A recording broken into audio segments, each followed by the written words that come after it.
Within my own reason. That is a very, very key piece. I mean, you told me about Riverside like over a year ago when we were trying to do video podcasts, and I was like, no, what I use that doesn't work at all is much better than this thing that you're suggesting that actually works, because I'm a man and I know what I'm talking about. Yeah, never have, never will. It's totally fine. That's not how we function as humans. So I clicked record without even telling you or saying anything. So we're in it. How you doing? We're in it. Good. I'm well, man. talking How to are you. It's been a fucking year, and that is mostly my fault, so I will take that. But how you been? What's new? What's going on? You clearly missed me because we are matching today. If people don't already know this, like, we have our inner spirit animals. Mine is Freddie Mercury. Zach. Freddie Mercury is a legend. I don't even know if I've earned the right to say that Richard Pryor is my spirit animal. Like, that feels like such a privilege, but I am wearing Sir Pryor on my chest today out of respect and lack of respect as well. Both, actually, is kind of how that works. But I don't know if he's a spirit animal. That's I can hope, I can dream. You know, by the time I die, I hope he can be my spirit animal or my inner spirit. Can we say spirit animal anymore? Didn't that get canceled? Well, like Chappelle? Just like point it. Stick with me. Don't ditch our podcast. I see how it is. Here. Okay, fair enough. Just call out. How fast do you think Richard Pryor would get canceled if he was alive today? I wonder if Freddie Mercury would get canceled if he was alive today. No, not Freddie, but Richard would immediately. Not possible. You know, take your own opinion of it. I think they did get canceled in the States for cross-dressing as one of their music videos, which is obviously something that we embrace today, especially within New York. We are a very inclusive community. This is true. No, he would be an icon. As he is. I don't know about Richard Pryor. I wonder if he'd just be a really upset guy somewhere in a nightclub, and if he wouldn't quite. I mean, I don't know. He was the Chappelle of that generation, but look what's happened to Chappelle. So, yeah. Yeah. Oh, Freddie of Fintech. I like that. Working towards. All right. So when was the last time we did a news show? I think it's literally been over 6 months. We did a couple at Money 2020, sort of. Indirectly. Yeah, we're going to call those news shows, though. Like in earnest. We haven't done, so we're back. Not done proper news. No, we haven't done news in a while. We're kind of going to talk news. We have a few things to discuss. But first, tell me about your life since last time you were on, or more accurately, tell listeners, because we at least text and keep up on each other. How's everything going with you? How's everything going with Atomic? Have you ran any snowy marathons recently? Like, what's the update? So I think since the last time, at least I've been on air with you from the news perspective, we announced our Series A in October. We had come to Money 2020 with our customer, Jimmy Propel, where we talked about, what is payroll connectivity enabling for people that live on food stamps today. We've grown the team. We ended the year with over 68 full-time workers, and are scaling aggressively across teams and hiring. I had actually 2 wonderful candidates this week that also enjoy Freddie Mercury. So I feel like I am finally on to something. And then from a customer standpoint, we'll have a couple of upcoming announcements with those, but we've been continuing to scale aggressively across not only neobanking, but lending apps, and thinking through how do we enable people to pay for things out of their paychecks, such as their rent and income smoothing, and leveraging new use cases with this thing that we've built. And it's been awesome. It's been a total joy, and I can't believe how quickly it changes. I think other people in this environment feel very similarly too. Like, the growth is unreal. We spoke with the founder this Friday on our Fintech Friday. Their company added 4 million users in 2021. In 2021? What? India. In 1 year? But yeah, it's an investment and savings app in India. It's called JAR, and they added over 4 million users. Like, that kind of growth is fast even for India. Yeah, and a significantly underserved population. So I guess it makes sense. But still, that's bonkers. That's like if you... Sorry, go ahead. We haven't done this in a while, listeners, so we're just cutting each other off the way that we do actually when we talk. Go ahead, Lindsay. I just say it's like not just Atomic that is experiencing incredible growth. Like it is a global thing, and fintech is really like more global now than ever. But it is still just barely scratching the surface when it comes to the financial pain points. Yeah, well, I mean, speaking of financial pain points, shout out to friend of the show, Jimmy Chen, that you just referred to. And I just love how fast they're growing. And I love that you work with them. And it all just makes me very, very happy. I keep the photo of us from the Propel holiday party in my wallet. Like the three of us in a stack. It's one of those things. Yeah. It makes me happy when I look at it. It was sweet. Yeah, I can prove it if you need me just to, prove the fact you still have it, or like prove to listeners that we actually were invited to the Propel holiday party despite the amount of shit we talk publicly.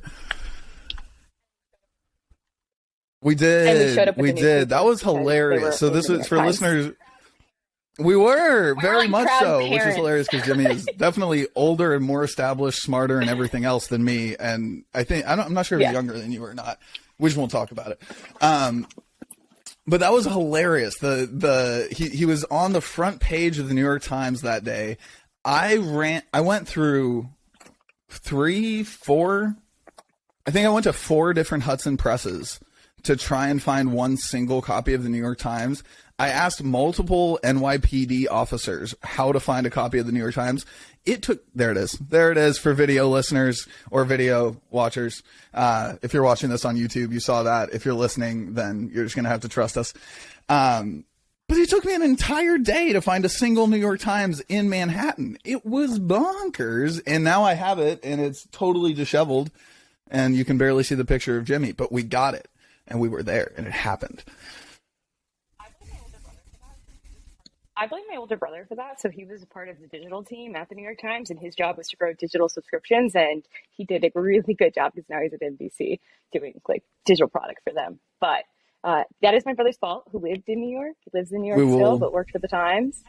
I had the same problem. I had the same problem when I was trying to find the Financial Times, actually.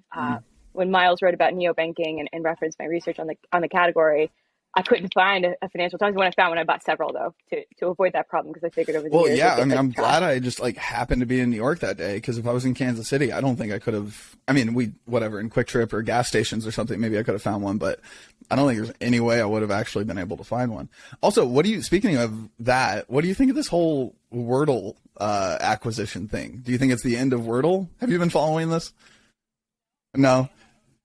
So sorry, folks come to us for the hot news, so let's get into it.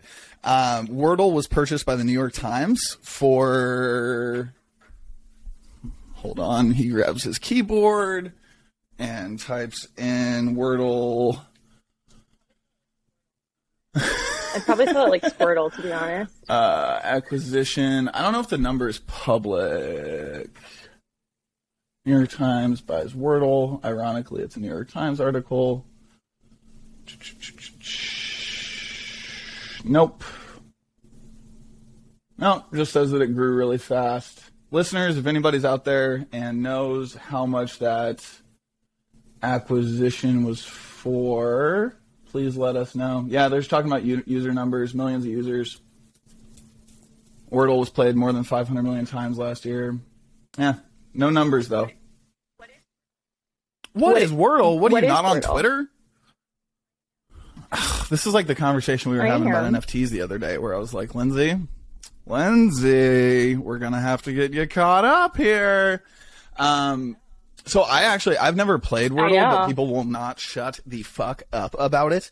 So if you're scrolling through Twitter and you see like the little, it's basically like blocks of like green and blue, or I don't know, and it says Wordle at the top. It's like a daily kind of I don't know, it's like Sudoku-ish, but kind of modern day crossword mixed with Sudoku kind of thing. And then there's like a daily one, and then people who I've heard multiple people be like, oh, I got the Wordle in one try today, or stuff like that, and it's like a communal thing that people seem to be doing. I'm not cool enough to do it, so I don't know. And I also am not very smart, so I prefer not to do these things and remind myself how not smart I am. But it's a thing. It is most popular in Minnesota. As most internet things are. The colder it gets, the more people will sit inside and just do stupid shit on their phone. It makes sense. Oh no. Oh no, in New York it What, you didn't blizzarded last Wordle? week, and I went it. Well, yeah, I because didn't Wordle. I went you're out. you. It's nothing like a good blizzard to just go I plow know, it out. that's No, what no, I no. mean I stay is you're home weird often, enough that but it was a normally you stay home when it's nice out, but if there's 4 feet of snow, you're like, seems like a good day to go grocery shopping. Let's do it. Oh, okay. No, that I didn't do. That is just silly. There's things So for that, you know. let's talk at least a little news. Anywho. It's been long enough that, whatever, I just want to catch up with you. But we could talk some news. I'm curious about a couple different things. So one, I mean, we were just talking a little bit about payroll. I'm curious what you think about, and I don't know if you've dove deep on it or whatnot. Listeners, by the way, we don't necessarily come up with our perspectives on these things before we start recording. But NYDIG just announced that they're doing payroll deductions for Bitcoin. So BTC Payroll, I think, is what they're calling the product. But the idea is basically that the payroll deduction happens post-tax, will be taken out of the paycheck, and then sent to buy Bitcoin on a bi-monthly basis. The idea is dollar cost averaging. Also, no fees, apparently, for the actual user. The company picks it up as a corporate benefit. So I thought that was kind of interesting. I think they were saying it was like, if I remember correctly, it was like $3-4 per month, and maybe that price is going to increase per employee. What's your perspective? I mean, you live in the payroll world. Oh, I lost you.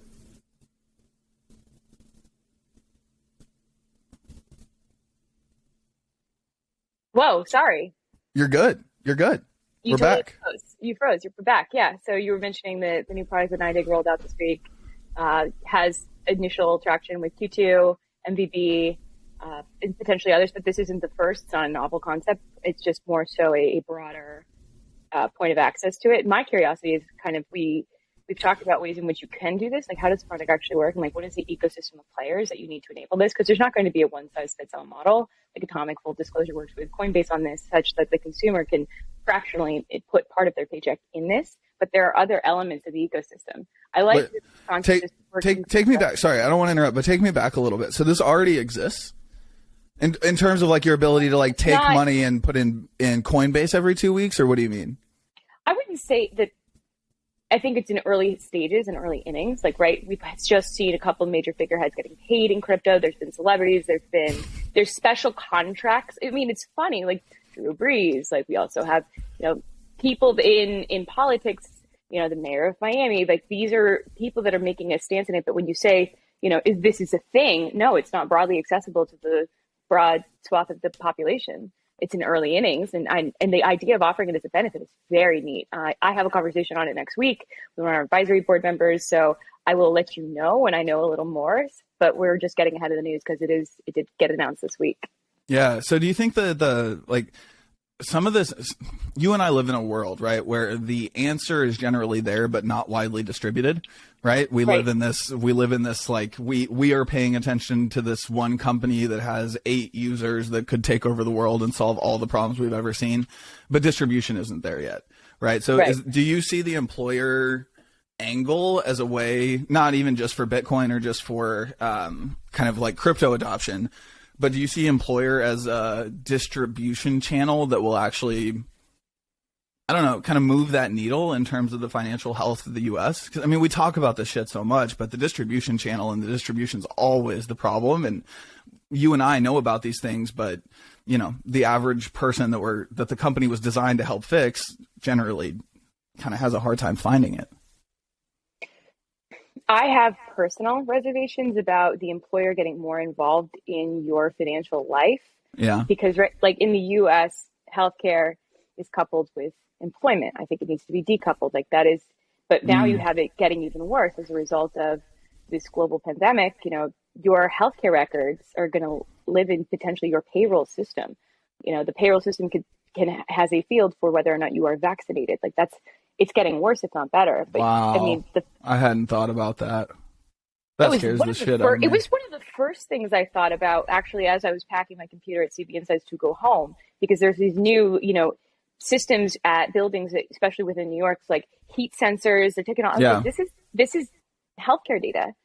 I don't like this concept of like your employer having that in addition to having your financial records and history. But I think on the financial front, I'm a little bit more understanding because if your employer E is having a crisis, it's typically a financial crisis, maybe it is a medical debt crisis, but that friction is weighing them down and their productivity goes down. And a lot of times employers want to know when that stuff is going on, if not only because retention, also the ability to, again, improve performance. Yeah. So is Bitcoin the first thing that a person that can't get access to, an emergency loan needs? No, Maybe not. But it is. Yeah. But here's the thing: if they're not taking advantage of a 401k because of the tax liabilities, if they want to liquidate the money because they need to tap into it, if it was in a BTC account or an account that holds Bitcoin or ETH or whatever that currency is going to be, and they can liquidate it more easily, take a penalty on the fees, and then of course have to pay their taxes on it, but all that's managed by the employer. That to me makes sense because it's a more liquid pool of capital that could be appreciating depending on the cycle, right? Volatility right now is pretty bad, but longer term, that money sits there and it grows. That's a worthwhile product to consider, but it has to be something that employees sort of demand and want. Yeah. It's a tool in a tool belt, right? I mean, the idea of it, as you talk about it, it almost sounds like, living in a 1-bedroom apartment or like living in a studio. I feel seen. Well, you are seen. But this is going to not be you, what I'm about to describe. But living in a studio with, unpaid utilities or something like that, but you drive a Mercedes with a full tank of gas or something like that. It seems like the priorities are maybe disjointed, and it's going to be interesting to maybe see some of that data down the line. Like what if we see folks that aren't contributing to get the match on their 401k? Oh, they are not. Well, no, I am aware that Americans are not totally doing that. Yes, I'm with you. But what if we find out that they're putting 10% of their paycheck into the BTC payroll thing and they're still not taking that match? That would be disheartening and interesting, but I would imagine that's going to happen. It's already happening, I guess. I'll let you know. No, but in the scenario, I was sort of being a smart person in that regards, in the sense where like we have access to payroll systems, so we could tell you. But I would say that is an interesting rationale to say offer this as a benefit, right? You offer the data, say, hey, employer A, it seems that you have a 401k match. 10% of your employees are taking advantage of it. But by the way, they are contributing to crypto via Coinbase because it's going B2C. Or they're working on moving their payroll direct deposit fractionally into an investment account somewhere else.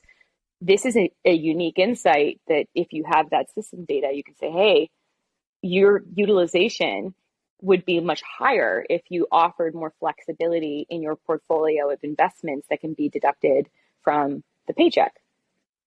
It's a pretty interesting machine learning problem to go solve. Yeah. Because millions of workers, over 450 different payroll systems, millions of employers, like you're not going to get there overnight, but you can certainly start to A/B test these types of things. And I think it'll also depend on the type of worker, the level of work, location in the country. It's totally variable. Yeah. But it's very interesting and unique. And it depends on the time of year. So we're at tax season, and like when the tax filing window opens, that's when the bulk of consumers who typically get a refund, 75% of consumers get a refund, they file immediately, and that's their largest windfall. Yeah. So if that money went into a savings account, investment account, or fractionally could go into one of these crypto savings and investment accounts. You're being awfully hopeful there. I like where your head's at for sure, but I feel like we both know OHAD too well to think that that's actually where those dollars go. I think in a lot of cases, the folks that are really, really, really on it with filing their taxes are doing it because they need to holler back at they need to holler back at TrueAccord, or they need to, take care of that bill, right? That's kind of been sitting out there for a little too long, gaining interest, whatever else. And I think that's the thing that I'm most interested by the whole Hold on. Bye. Well, since it's just me, we're good. Excited. We good. We good. Did you carry on amongst your personalities, amongst yourself? Of course we did.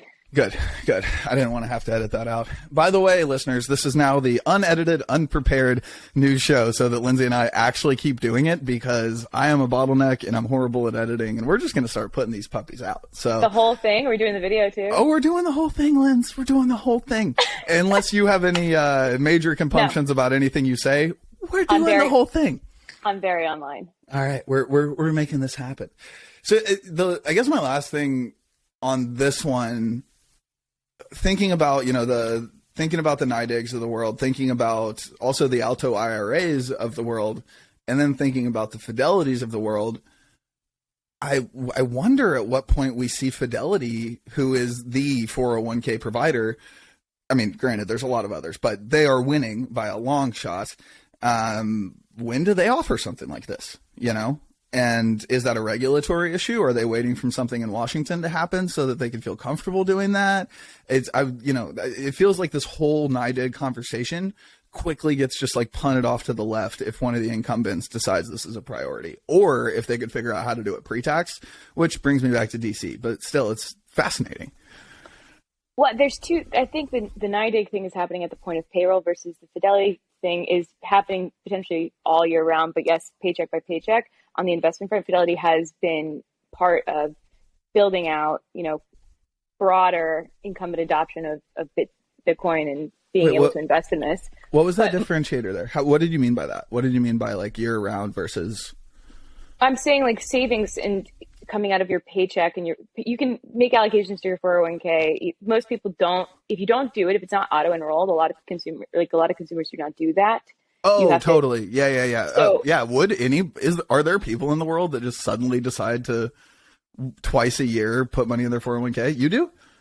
No, I actually do it right now out of because if you don't have a match, you might not want to do it. If you need the money, you might not want to do it. Right. There are rationales. Plus, at the end of the year, yes, you might want to put more money into it, or at the beginning of the year, put your tax fund into it, especially if you have a Roth 401k.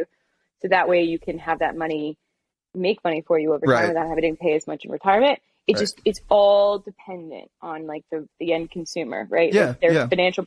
But what your point was is, does this conversation go away? No, it gets stronger. If you have someone like Fidelity in the race, and if you look at the acquisition that we saw last week, UBS bought Wealthfront. Wealthfront started to dabble in crypto after Andy was really adamant in the early days, said, no, our users don't need crypto right now. They need structure. They are mass affluent. They are Henrys. They are not rich yet.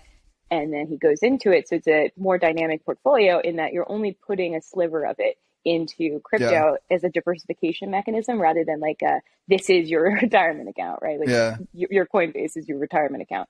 So UBS is technically in the game now, right? As via an acquisition of Wealthfront. That's interesting. The idea that the Henrys don't need allocation into crypto yet. High earners, not rich yet. And thank you for defining. That's interesting. I don't know if they don't need it. If they don't need it, I mean, let's be real. I'm a Henry. You're a Henry. You're a Henry S. Henriette. Yes, Henriette. Apologies, Henriette. Henry. Hopefully, rich soon. We'll work on a different version of it. But who the hell does need it then? Like, if that's not a responsible financial decision by Henry, then it sure as shit is not a smart financial decision by 80% of the U.S., I would think, or anything like that. Like, most people should probably not be diving too deep. Granted, there's prognostication and it's fun and everything else, but that's interesting. If you have I have, very conservative views on this. If you have outstanding debt and liability, you shouldn't be throwing like all of your money, especially like if you're during the pandemic and unemployed, and you got a windfall from the government. Like that check often went into crypto. That to me is it's a bit that's financially scary. It's financially, not how I would manage my money. And it's a bit more irresponsible. But again, look at I cannot tell you how many NFT millionaires there are. Well, actually, I probably can. I mean, only two. Yeah. So, like the top, 80% of the $41 billion of the market of NFTs is owned largely by 9% of the accounts. So, there is a lot of money there, but it's not a lot. And then the top 2% of accounts own 95% of the over $800 billion of Bitcoin. So it's just like we talk about these asset classes, or whatever you want to call them, stores of value as democratization of this, that, and the other. It's not. And it's actually not very diverse either. We did 5 weeks of a crypto series on our Fintech Fridays. It was largely men. I was mansplained to, and it was not. By largely, were there any other women other than you? There were a couple of other women. Okay, I'm somebody that takes notice of that, but no other women speakers other than the women that are on Fintech Fridays. And it's sad to me personally because I want to see it, but if this is a mechanism for people to grow and earn wealth, then yes, I want women in it sooner rather than later. But stock investing is sorely lagging. It needs to happen, and obviously, I'm on a mission personally and professionally to build wealth across financially marginalized consumers, and that isn't just by nationality, it is by gender, it is by race, it is by identification. We can do better. Yeah. And that I think that's the thing that drives me the most insane about a lot of the pushing for mainstream cryptification, or, whatever. None of those were the correct words, but it just adoption or just democratization, or just making it. It comes back to the conversation we were having about folks that may not even have, if you don't have an emergency savings account, but you own a Bored Ape, right? Or something along those lines. Well, you don't have internet in your home, which consumers don't have. If you don't have a computer, if you don't have a smartphone, many people do have smartphones today, but they don't have laptops and access to the internet and things that require, if you're going to have this in your, financial portfolio, it's a bit predatory sometimes. And the other thing about it is definitely predatory, but it's also at this point, it feels predatory on the folks that I don't want to say deserve to be preyed on, but are going out of their way to experience this world. And it's just so far away from well distributed. It is so focused in this group of nerds that, I don't know, the people that do lose a shit ton of money right now, I'm a lot less concerned about than, that kid that trades options on Robinhood and doesn't understand options trading and then ends up, we all saw the article. So that still scares the shit out of me way more than, because at least with these things, at least as far as I know, there's no margin. I wonder if it's going to happen again soon. With the equities market, or with this? Oh no, with equities, it could happen potentially, but I wouldn't. If one of those companies SPACs on the NFT side, say an OpenSea went and SPACed and they're public, but I think they're largely loved by that community because again, it's hardcore trading bros that also want to be hardcore crypto trading. Folks. Bros. So, plus, you can carry on the word. It's true. It's predominantly bros. It's predominantly bros. But I don't think it's all though. We have had our guests on Fintech Friday have been largely awesome human beings that have wanted to come and educate people. What is a DAO? How do you contribute to a DAO? And why they left their jobs to do this.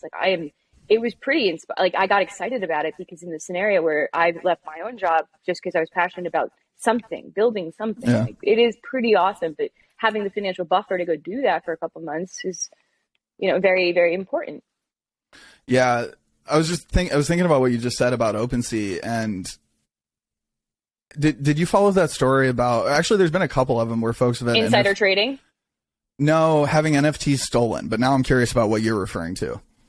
Oh, this is totally separate. We're delving off. There was speculation that some of the projects on OpenSea were being sort of put up at the top prioritized, and then internal people at OpenSea knew that. And so they were investors in those projects, and that is a form of insider trading. That would make a lot of sense, and I would be very surprised if that did not happen. And is OpenSea technically regulated by an entity at all at this point? Securities, so... They are? They're regulated by the SEC? I don't have enough knowledge here, so I'm not going to speak to it. But certainly if they're trading. Logically, I'm agreeing with you logically. Logically, I agree with you that the SEC should regulate these things. I agree with you that it is basically an equity. Well, that's actually one of the bigger problems right now. So it depending on what the asset class is, there's a bunch of different regulators that could have some That's true. Oversight here. There's FINRA stuff. It could touch a lot of things. Yeah. Department of Justice. Yeah. You have a lot of, and they themselves need to figure that out. But meanwhile, there's this other huge problem going on called the pandemic. Still, year 3. Oh, right. You're in New York. I'm in Kansas City. We don't have that anymore. Yeah. Well, I did separately. I did just see an article. If the title of it was pretty great. It was, if you can go to a restaurant, you can go back to the office. And it's a pretty valid point. That's funny. Yeah. People are going to go back in March 1st, and now we're in Feb. I think some people called their people back.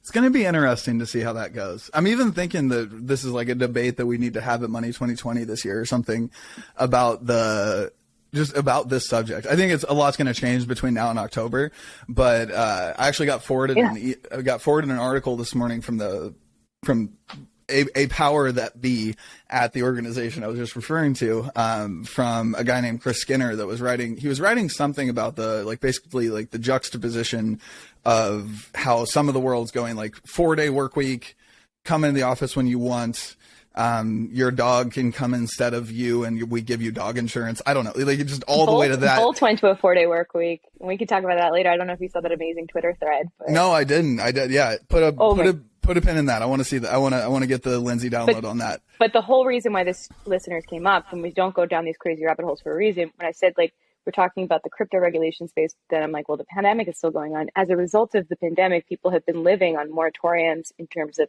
paying their rent, paying their student debt. Yeah. Those moratoriums are expiring. But again, financially, they're not doing as well as maybe they should be, depending on the state. But as states open back up, then yes, it probably is time to sunset some of those programs. But we do need to have a broader conversation about what is going on in, student debt land.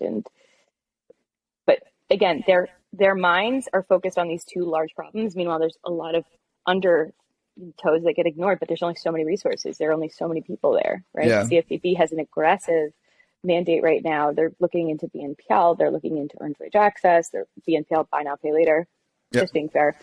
So the regulatory agenda is slammed right now. So some of these issues might not get figured out right away because there's so many competing priorities: financial health, financial wellness, and then just actual health. I knew they were leaning into BNPL, which makes a ton of sense. But what's the conversation around earned wage access? I think I've missed that. Are they concerned there's a negative, that there's a downside to that? I will say that there's rulemaking that we've been waiting for a couple of years now to come out of New York related to earned wage access. There was the CFPB put out guidance on earned wage access. It was a piece of research that I wrote at Atomic on our Insights page, explaining how you access earned wage access today. As a product, you must have a relationship with an employer. So in that scenario, the employer is signing this contract, and you must never, as a vendor, charge the consumer for the use of this product, because you are paying out money that is earned by them and owed to them. It's just paid ahead of payday.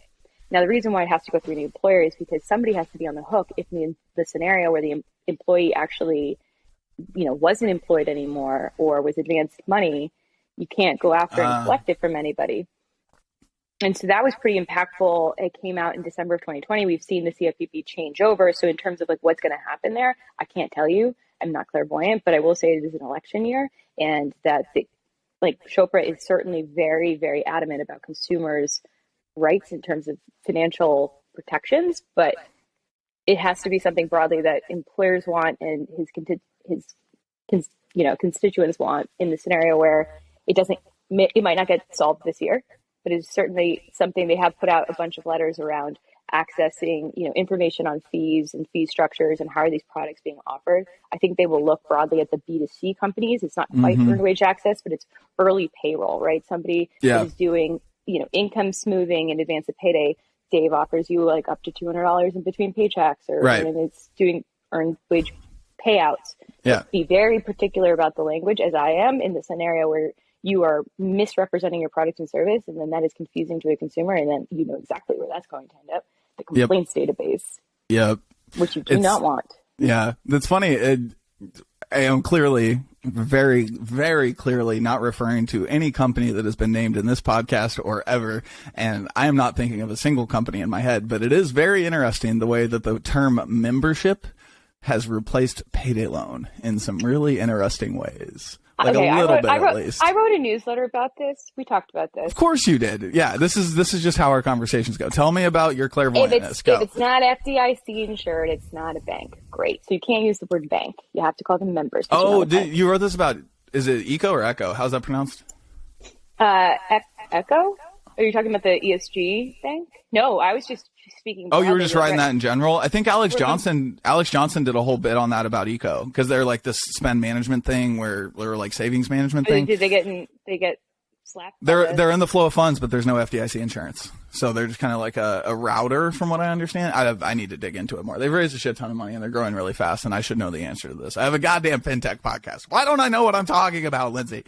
But this podcast is to learn. Yes, it is. Yes, it is. If it wasn't for that, then if you don't always have the answers, then how do you stimulate growth and learning? This is true. This is true. And if you're not learning, it's time to leave. Exactly. And on that note, not quite time to leave, but time to point out the fact that we were right about something and then leave.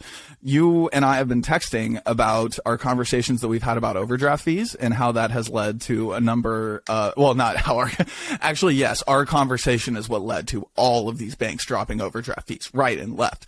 But do you want to say, I know you got really excited about that when that was starting to go. So you want to say anything about, just about how that's unfolded? I'm just very excited. So for listeners that don't know this about me, I'm very passionate about seeing overdraft fees die in my lifetime. I don't think that they will exist. It is something that I have been on a high horse about, so to speak, as Zach likes to say. But it's a scenario in which you're paying for a service not rendered by a bank for keeping your money. And there's so many other outlets now in terms of free accounts, the ability to access your funds in advance of payday, the fact that, billions of dollars are paid out by consumers on an annual basis in overdraft fees. Like, it's time to have a real conversation. And we talked about it because there was a scenario in which they were talking about going to zero and they didn't actually go to zero. And now it was like a 2022 trend to watch for me. It's starting to happen. The conversation is moving forward. We did see our conversation was stimulated by Ally going to zero. Yep. And then we saw a couple of others starting to consider it, but then you've got Bank of America dropping at least to $10. You've got Truist sort of going to zero. Like, they're not fully ready to give it up. And I think that there's a broader, again, the CFPB, whom we talked about, they are looking at this. They put out recent, guidance around it, and they have hauled them in to all of the big banks, like the ones that charge, $4 billion, the top 5 that made that in 2020. Yeah. They all had to go in and testify in front of Congress and say, what are you doing for consumers? Like, they are getting, I think the heat is up and it's going to stay on. And we were optimistic, but you did ask me straight out, do you think this will, a big bank is going to do this? I was like, absolutely. It has to happen. It does. It does. Does B of A still have that fee for accounts that are under a certain dollar amount? Wasn't it like $12 for accounts under 1,500 or something? You know if that still exists? No, off the top of my head, the terms and conditions obviously could change so quickly. Yeah. I know that does exist if you are at a other large financial and bulge bracket institution, and if you keep money in that account and you accidentally dip into, that account, you could get charged for that account as well. So keep a little bit more than a $300 buffer. Keep like $315 to $350 to be safe, $400 if you could spare it. But again, I hate that stat. That's a pretty large sum of money for most. It is. It is. Yeah. I'll do some digging on the B of A thing since we already just called them out. I wonder. And I don't want to just leave him totally under the bus, even though, I know Brian Moynihan listens a lot. He's sorry, Brian. I know you're listening. We'll make sure to do our research. Oh, no, I'm very excited. Bank of America is moving the needle forward. Like, they're a huge incumbent going for it. They're ready to start to dip through. They're ready to start to reassess their business model. I'm very excited for that. I think you're going to see more financial innovation happening. Like, whether or not it's being driven by regulation, it's certainly being driven by consumers that can now vote with their feet. They have more options than ever, and they're doing it. That is an inspirational note to end on, Lindsay Davis. And since it's been this long, let's before you do the mic drop, let's do it one final. If folks want to get in touch with Lindsay Davis or learn more about Atomic, what is the best way to do that? I'm on Twitter, LCDavis1225, and I am at Atomic, so Lindsay at atomicfi.com. And Zach, what about you? How do people find you? Through me? You gotta go through me to get to you? I was born in the darkness. You cannot find me. No, I mean, I don't know. I sometimes answer LinkedIn. I have an email or two. I guess I do this Money 2020 thing now. So if anybody has any ideas or anything that they want to talk about for Money 2020, always open to that. Be careful what you wish for. Well, hopefully Brian Moynihan's listening to this, right? So Brian's going to be the one that emails me after this. It's not going to be some, just person off the street. It's going to be, I'm going to get an email from Jamie Dimon. I'm going to get a Brian Moynihan.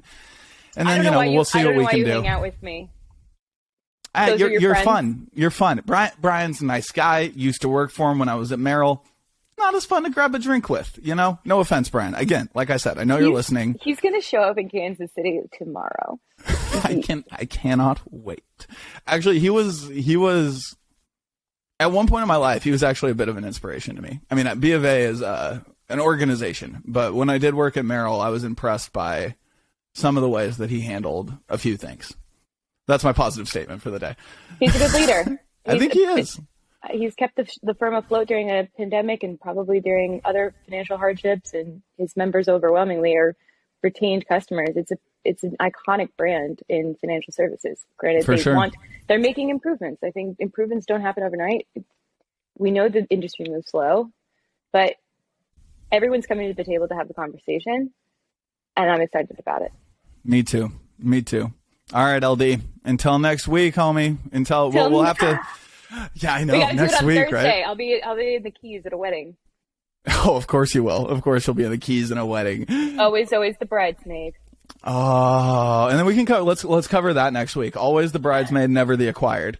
Well, that is the perfect way to phrase it. Thank you. I love it. All right. Until next time, y'all.